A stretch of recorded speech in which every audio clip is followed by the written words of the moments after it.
For over 1,000 years, one name has haunted the edge of the known world: Sinbad, a sailor who fought a bird large enough to blot out the sun, a man who was buried alive with a corpse and crawled out of a mountain of the dead, a merchant who sailed past the point where maps simply stop into waters where the compass no longer means anything. 7 voyages, 7 brushes with death, and every single time, Sinbad came home rich, and he came home alone, because everyone who sailed with him did not. We have all heard these stories wrapped in the golden pages of 1001 Nights, filed away as fantasy, as bedtime fiction for children. But here is what almost nobody tells you. When historians opened the oldest surviving manuscripts of the Nights, the ones copied centuries closer to the source, Sinbad was not there. His voyages do not appear in the earliest core of the collection at all. He was added later, which raises a question that should unsettle you. If Sinbad was inserted into the book after the fact, where did his story actually come from? The answer takes us into the 9th century, into the golden age of Baghdad, into the logbooks and survivor accounts of real Arab and Persian sailors who vanished into the Indian Ocean chasing spice, ivory, and gold, and who came back describing things that should not exist. Bones the size of ship masts, mountains that pulled iron ships apart plank by plank, islands that breathed. Today we are going to dig through the historical record and ask the question that has quietly followed this legend for 1,000 years. Was Sinbad based on a real person? And if he was, what really happened to the men who never made it home? Before we sail into the 9th century and the waters that swallowed entire fleets, if you like dark history, forgotten explorers, and the true stories hiding underneath famous legends, subscribe to the channel and turn on notifications, because we go looking for the real story behind every myth every single week. The golden age that built the legend. To understand Sinbad, you first have to understand the world that could produce a man like him. In the 8th and 9th centuries, Baghdad was not just a city. It was the richest, most advanced capital on earth. Under the Abbasid Caliphate, scholars translated Greek philosophy, Persian science, and Indian mathematics into Arabic almost as fast as they could write. Astronomers mapped the stars. Physicians wrote medical textbooks that would be used in Europe for the next 600 years. And at the center of all of it sat gold. More gold than almost anywhere else on the planet, because Baghdad controlled the trade routes. But the real wealth, the wealth that funded palaces and libraries and the House of Wisdom itself, did not come from the desert. It came from the sea. From Basra, ships loaded with dates, textiles, and silver sailed down the Persian Gulf, out past the Strait of Hormuz, and into open ocean, chasing a route that stretched all the way to India, to Sri Lanka, to the Malay Peninsula, and for the most daring captains, all the way to the southern coast of China. This is the route history calls the Maritime Silk Road, and it was, without exaggeration, one of the most dangerous journeys a human being could undertake. A single successful round trip could make a merchant wealthy for life. It could also kill every man on board. Ships sailed at the mercy of the monsoon winds, which meant a captain who missed his window by even a few weeks could be trapped on the wrong side of the ocean for an entire year, waiting, starving, watching his crew die of disease while his cargo rotted in the hold. Pirates hunted the narrow straits. Reefs waited beneath waters no one had properly charted, and beyond a certain point, beyond the edges of what any mapmaker in Baghdad had actually verified, sailors were simply guessing. Picture the port of Basra at dawn, sometime in the 9th century. Wooden dhows crowd the harbor, their hulls stitched together with coconut fiber rope instead of iron nails, because iron corrodes fast in warm salt water, and a rope-stitched hull can flex with the waves instead of shattering against them. Merchants load sacks of dates, bundles of textiles, and chests of silver coin onto ships barely large enough to survive an open ocean swell. A captain steps aboard knowing 3 things for certain. He will be gone for at least a year, possibly 2 if the monsoon winds do not cooperate. He will lose men to disease, to storms, to thirst, to violence in unfamiliar ports. And if he does come home, he will come home wealthier than almost anyone he grew up with. That gamble, repeated by thousands of real sailors across 2 centuries, is the actual engine that built the legend everyone now dismisses as pure fantasy. This is the world that produced Sinbad, not a fantasy world built for children. A real trade economy so lucrative and so lethal that men were willing to gamble their lives 7 separate times, exactly like Sinbad does in the stories, because the reward on the other side of survival was a fortune no honest trade on land could ever match. Every fictional monster Sinbad meets sits directly on top of a real danger that Arab and Persian sailors were actually reporting to merchants back in Basra and Baghdad, and that is where the trail of the real Sinbad begins. The book that proves the legend was real here is the discovery that changes everything, and it is one most people watching this have never heard of. In the 10th century, a Persian sea captain named Buzurg ibn Shahriyar sat down and wrote a book called Kitab Ajaib al-Hind, the Book of the Wonders of India. It was not fiction. It was a collection of first-hand testimony, stories he personally gathered from real sea captains who had sailed the same brutal route between the Persian Gulf and China that would later define Sinbad's world. Inside that book are accounts of captains stranded on remote islands, sailors who watched crewmates vanish overnight, ships torn apart by creatures the survivors could not identify and refused to stop swearing they had seen. Buzurg was not writing entertainment. He was writing down what terrified men told him when they finally staggered back onto dry land, half-starved, and needing someone to believe them. Historians now widely agree that this book, along with the travel accounts of merchants like the 9th century trader Suleiman al-Tajir, who left one of the earliest surviving Arabic descriptions of a voyage all the way to China, forms the actual raw material that the Sinbad stories were built from centuries later. In other words, Sinbad is not one man. He is a composite, a character stitched together from decades, maybe centuries, of real survivor testimony compressed into a single storyteller sitting on a couch in Baghdad, recounting 7 voyages instead of 700. Every captain who limped home with an impossible story contributed a thread. Eventually, someone wove all those threads into Sinbad. But there is a darker layer underneath this, one that most retellings conveniently skip. These voyages were not simply dangerous.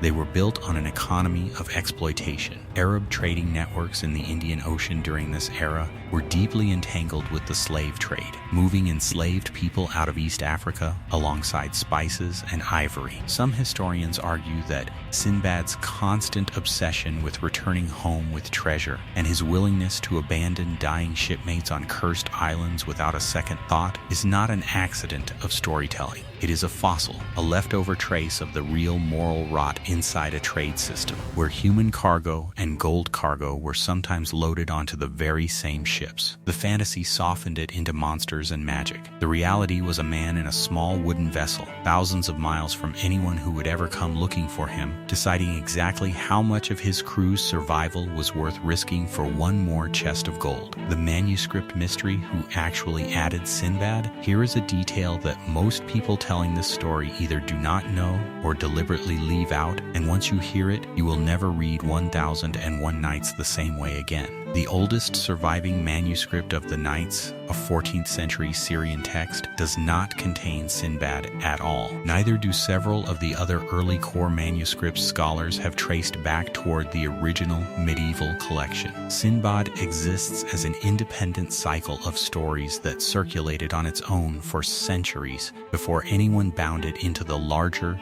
Nights collection. The version most of the world actually knows, the one with Scheherazade narrating, was not fixed in stone until a French Orientalist named Antoine Galland published his 18th century translation. And Galland did something almost no modern reader realizes. He supplemented the original Arabic manuscripts with additional stories from other sources, oral storytellers, and separate manuscript traditions, stitching together a version far more complete and far more Sinbad heavy than any single Arabic source that came before him. In other words, the Sinbad most of the world grew up with was partly assembled in 18th century Paris, built from older Arabic oral material that had been drifting around the Middle East for nearly 1,000 years without ever being locked into a single authoritative text. That should unsettle you a little. It means nobody not modern scholars, not medieval scribes, can point to one clean point of origin and say, this is where Sinbad started. This is the one real voyage he is based on. The trail does not lead to a single manuscript. It leads to centuries of sailors telling their story to whoever would listen.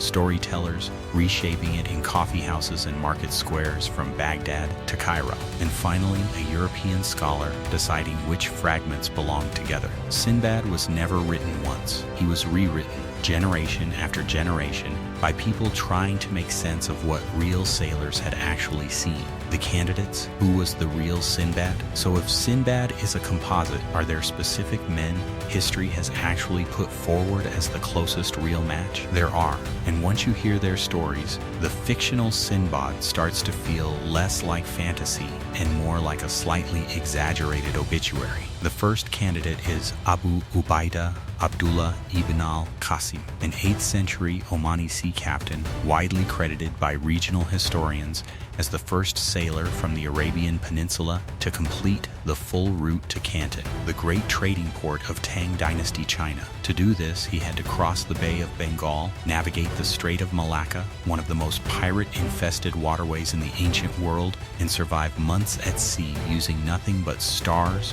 currents, and terrifying trust in his own navigation. A single miscalculation in those waters did not mean turning back. It meant disappearing. The second candidate is Suleiman al-Tajir, the 9th century merchant whose first-hand account of the China trade route survives in fragments today. Suleiman described sea serpents, hostile coastlines, and islands where local customs were so alien to Arab visitors that his own audience back home assumed he was exaggerating for effect. He was not. He was describing a world so far removed from Baghdad that the truth itself sounded like fiction. Exactly the same accusation modern skeptics still throw at Sinbad. There is a third name worth mentioning too, one that comes centuries later but still belongs in this conversation. Ahmad ibn Majid, the 15th century Omani navigator whose sailing manuals were so precise that Portuguese explorers reportedly relied on his knowledge of the Indian Ocean monsoon system to reach India for the first time. Ibn Majid was not a legend. He was a documented, technically brilliant man who mapped currents and star positions with an accuracy that would not be matched by European navigation for generations. He represents the other end of the spectrum from Sinbad, proof that real Arab sailors were not simply lucky men stumbling into monsters. They were master professionals operating at the edge of what 9th, 10th, and 15th century technology allowed, and even they considered the open Indian Ocean one of the most lethal environments a human being could choose to enter. But the most unsettling theory is the one many historians actually favor, and it is the one that should make your skin crawl a little. Sinbad may not be a disguised version of any single captain at all. He may be a mass grave with a name, a vessel built to hold the memory of every anonymous Arab and Persian sailor who left Basra chasing fortune and simply never came back, whose personal story died with him somewhere off the coast of an island no cartographer ever marked. Sinbad got a name, 7 voyages, and a happy ending in a storybook. The men his character was built from mostly got nothing. Not a grave, not a record, not even a mention. Just silence, and a family in Basra who waited for a ship that was never going to return. The monsters. Decoded now, let's talk about the creatures, because this is where the legend gets genuinely disturbing once you realize how close to reality some of them actually sit. Start with the roc, the bird so massive it could allegedly lift an elephant and blot out the sky when it took flight. Impossible, right? Except Arab and Persian sailors trading along the East African coast were making regular contact with Madagascar, home to a real, genuinely enormous flightless bird called the elephant bird Epiornis, which stood up to 10 feet tall and laid eggs roughly the size of a basketball, the largest eggs of any known animal in history. A sailor stumbling onto one of those eggs in the 9th century, thousands of miles from anyone who could explain it to him would have had every reason in the world to assume it belonged to something capable of carrying off a ship. Then there is the Valley of Diamonds, guarded by serpents so large they could swallow an elephant whole, where Sinbad survives by strapping meat to his body and letting an actual rock carry him out on its talons. Strip away the giant bird for a moment, and what remains is an oddly specific description that lines up with real historical accounts of diamond mining regions in ancient India, where miners genuinely did throw meat into ravines to let birds of prey carry gems up in scraps stuck to the flesh. A documented, if brutal, extraction method later described by multiple medieval travelers. And then there is the magnetic mountain, the myth that a mountain built entirely of lodestone could rip the iron nails clean out of a wooden ship's hull from a distance, sinking it instantly. This one is not pure fantasy either. Ancient sailors did genuinely believe magnetic mountains existed in specific regions of the Indian Ocean, and while no mountain has ever ripped a fleet apart by magnetism, the myth almost certainly grew out of very real magnetic anomalies that early compasses encountered near certain coastlines, combined with a mountain of shipwrecks that no one at the time could otherwise explain. Even the Old Man of the Sea, the parasitic creature that wraps its legs around Sinbad's shoulders and refuses to let go, forcing him into servitude until he gets it drunk and crushes it, echoes real. Documented fears among Indian Ocean sailors of large primates and unfamiliar predators encountered on remote islands, creatures no European or Arab visitor had a name for, and therefore had every reason to mythologize into something worse than they actually were. And then there is the giant serpent that swallows sleeping sailors whole in the Valley of the Snakes, a detail so specific it almost reads like an eyewitness report rather than an invented horror. Reticulated pythons native to exactly the waters Arab traders sailed through on the way to Southeast Asia can grow past 20 feet, are genuinely capable of killing and swallowing prey far larger than a human hand would guess, and were completely unknown to sailors raised in the deserts around Basra and Baghdad. A crewman waking in the night to find a shipmate simply gone, with nothing left behind but silence, does not need an actual sea monster to produce a story that terrifying. He only needs one snake, one dark night, and no way to explain what he saw to people back home who had never left dry land. Every single monster in Sinbad's Voyages sits directly on top of something real. A real animal, a real mining technique, a real magnetic anomaly, a real unexplained wreck. The fantasy was never really about escaping reality. It was a survival strategy for describing something so alien, so far outside the world of 9th century Baghdad, that monsters were simply the only vocabulary available. The dark truth behind the fortune here is the part of the Sinbad story that the golden, adventurous framing conveniently glosses over. In every single voyage, Sinbad comes home richer, but he almost never comes home with the same crew he left with. Shipmates are eaten by cannibals, abandoned on islands, buried alive beside him, or simply lost overboard in storms. And the story moves on almost without pausing to mourn them, because the story is not really about them. It is about Sinbad, and Sinbad survives. That detail is not an accident of ancient storytelling. Historical shipping records from the Abbasid maritime trade routes show catastrophic loss rates. Entire vessels vanished on the China route with no trace and no explanation, and merchant families in Basra understood, going into any voyage, that a meaningful percentage of the men who boarded that ship were simply never coming back. The fortune Sinbad brings home in every tale was never separate from the deaths around him. It was the direct product of them. Fewer surviving crew to split the profit with,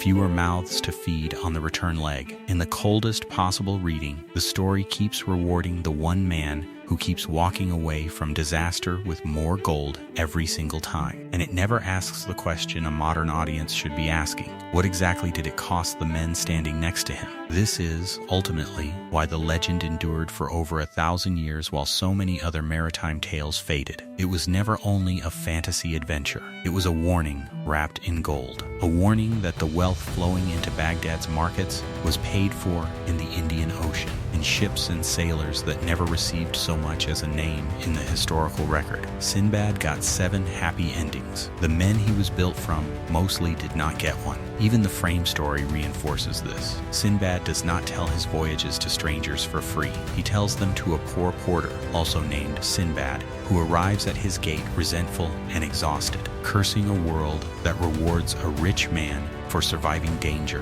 while a poor man is crushed by ordinary labor and gets nothing for it. The wealthy Sinbad's response is not comfort, it is payment, a purse of gold handed over after every single story, as if the tale itself is the only currency he has to offer for the guilt underneath it. Read that way, the entire cycle of 7 voyages starts to look less like a boast and more like a confession, one a man cannot stop repeating because some part of him already knows exactly what those fortunes actually cost. The legacy, the final verdict, so, was Sinbad real? Not as a single man with a single name you could carve onto a headstone in Basra, but as a vessel, as a container built to hold centuries of testimony from Arab and Persian sailors who genuinely crossed the most dangerous ocean route on Earth, who genuinely encountered creatures they had no vocabulary for, and who genuinely vanished by the hundreds chasing the fortune that built Baghdad's golden age. Sinbad is as real